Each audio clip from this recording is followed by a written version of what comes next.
Dieu employa beaucoup de moyens pour confirmer la grandeur de son message. Dieu, appuyant leur témoignage par des signes, des prodiges et divers miracles, et par les dons du Saint-Esprit distribués selon sa volonté. Hébreux 2,4. Tous les miracles accomplis par le Seigneur Jésus-Christ confirment la grandeur du grand salut.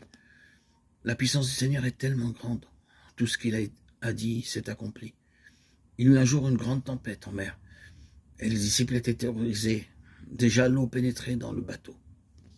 À la seule parole de réprimande du Seigneur, le vent cessa. Il se fit un grand calme. S'étant réveillé, il menaça le vent et dit à la mer, « Silence, tais-toi !» Et le vent cessa. Il eut un grand calme. Marc 4, 39. Il a aussi guéri toutes sortes de maladies. Les gens de ce lieu, ayant reconnu Jésus, envoyèrent des messagers dans tous les environs, et on lui amena tous les malades. Ils le prièrent de leur permettre seulement de toucher le bord de son vêtement, et tous ceux qui le touchèrent furent guéris. Matthieu 14, 35, 36. Les miracles et les prodiges qu'il a accomplis confirment la grandeur du grand salut qu'il nous est offert.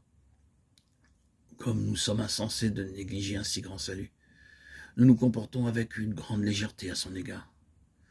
Nous ne passons pas suffisamment de temps à genoux pour saisir la grandeur de notre Sauveur et celle du salut. Si nous possédons quelques objets de valeur, nous le conservons avec beaucoup de soin et d'attention. Mais nous ne nous soucions pas du grand salut accompli par un si grand Sauveur. Il est tellement grand que Dieu a chargé les anges d'être des esprits à notre service. Ne sont-ils pas tous des esprits au service de Dieu, envoyés pour exercer un ministère en faveur de ceux qui doivent hériter du salut? Hébreux 1, 14. L'œuvre du salut ne sera complète en nous qu'au jour du retour du Seigneur Jésus-Christ. Je suis persuadé que celui qui a commencé en vous cette bonne œuvre la rendra parfaite pour le jour de Jésus-Christ. Philippiens 1, 6. Nous recevrons alors des corps immortels, et le Seigneur donnera à ses anges de nous servir. Lorsque l'œuvre sera accomplie, nous pourrons nous rendre n'importe où dans le royaume céleste et ordonner aux anges de nous servir. Cette position n'est pas donnée aux anges, bien qu'il s'agisse d'anges puissants, se trouvant continuellement dans la présence de Dieu, entendant constamment sa voix et faisant tout son plaisir. Ce sont néanmoins des esprits à notre service.